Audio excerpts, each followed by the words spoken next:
Just a few days ago, I was at Walmart, back in my car, out of my parking space, minding my own business, when I noticed a man in my rearview mirror that I love, screaming and yelling at me. When it comes to love, less is more. Today, I'm going to share what you need less of to love more.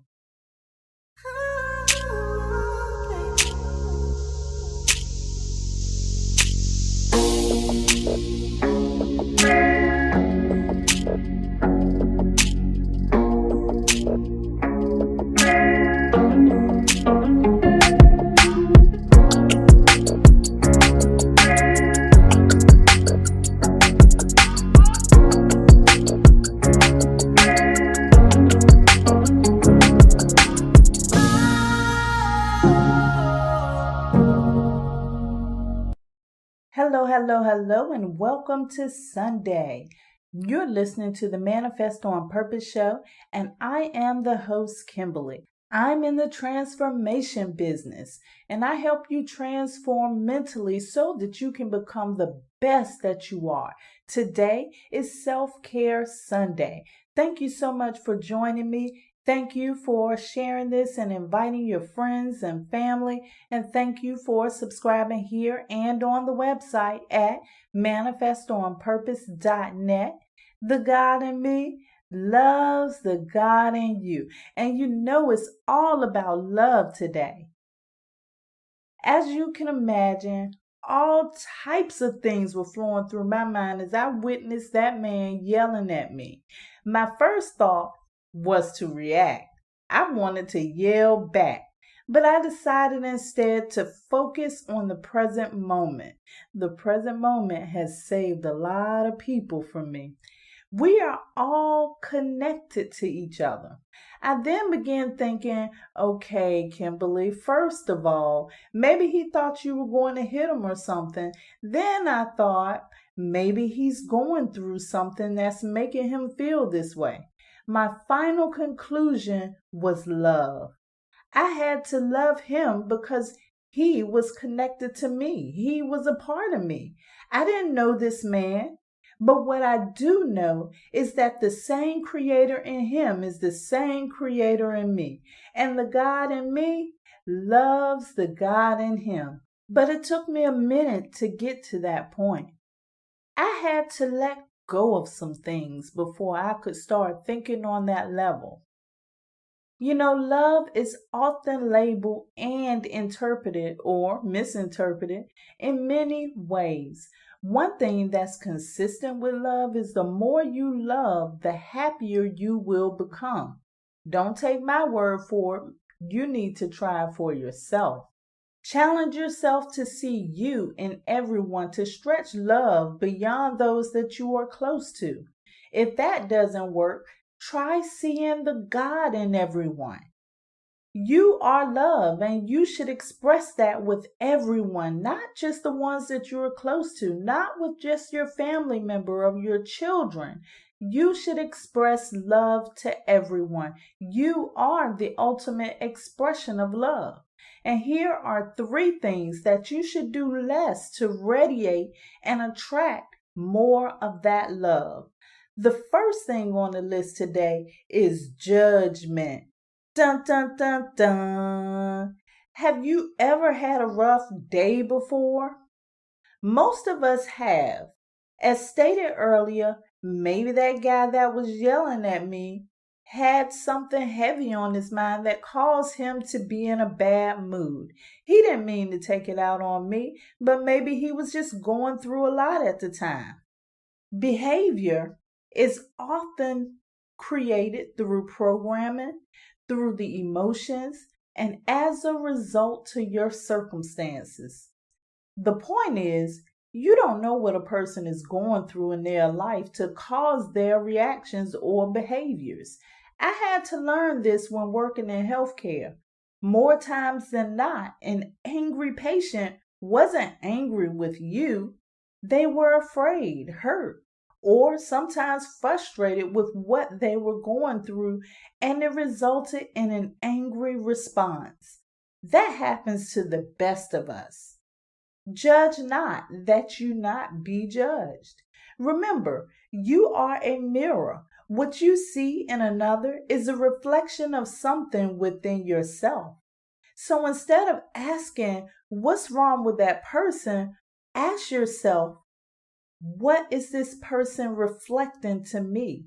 What inside of me is attracting this behavior? Being less judgmental opens your heart to understanding, compassion, and most importantly, more love. Being less judgmental leads to the very next thing you should do to create or attract more love in your life. Expectation. We all have expectation. Judgment stems from expectation. Many get caught up in what's right or what's wrong, or what's good or what's bad. Some tend to expect people to behave in certain ways, especially those ones that you love. Then, when those expectations are not met, judgment occurs. Here's the thing everyone must learn. I don't care who it is. People are going to be who they want to be no matter what. Don't hold back an emotion as powerful as love because someone does not meet your limited expectations of them. We all deserve to be free. Freedom is a characteristic of love. The less you expect from people, the more you can love. Now moving on to the third thing. This third thing that you need to do less of to become more loving is pretty deep. In order to be more loving and attract more love, you need to place your focus on being selfless. I speak a lot about being self-first, not selfish. A significant part of being self-first is to love self. This means you first must release yourself from judgment and expectations of yourself. A lot of times we judge people and place expectations on them according to the expectation and judgments that we place on ourselves. An overactive ego will cause you to judge and make limited expectations of yourself. This becomes the mirror you reflect to the world. More love of others begin with love of self first. You can't radiate the love that you are if you don't activate it within yourself. Give yourself a break. Don't be so hard on yourself. Have that last cookie. Eat that piece of cake. You are who you are. You may have bad days and everything may not go the way that you want them to all of the time. But loosen up on yourself. If you don't like who you are or where you are in your life, you can grow. You can always change. But it is not an excuse to not shower love on yourself. Be more compassionate and understanding of yourself to create an overflow of love within that extends to all of humanity. When I witnessed a stranger yelling at me, I had to tap into a higher emotion inside of me to learn to love that person. I wanted to say something to react right away, but I paused for a moment and realized we are all connected. And when it comes to love, less is more. Less judgment, less expectations, and finally, selfless. You are love. The first step in radiating and attracting love is to love self first. I love you to life. This is how you manifest on purpose. In today's meditation, I want you to focus on self-love. I want you to release the judgment and release the expectations that are unreal for yourself so that you can radiate love out into all of humanity. This is a collective love meditation. Love yourself first and then send that energy of love out into humanity. If you are driving, this is not the time to meditate. Please download this and save it for later. If you are not driving, this is your time to meditate. Please find your sacred space. Find that space that is comfortable for you, distraction free, the one that is safe, the one in which you can relax and focus on your breathing. Enjoy your meditation.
you.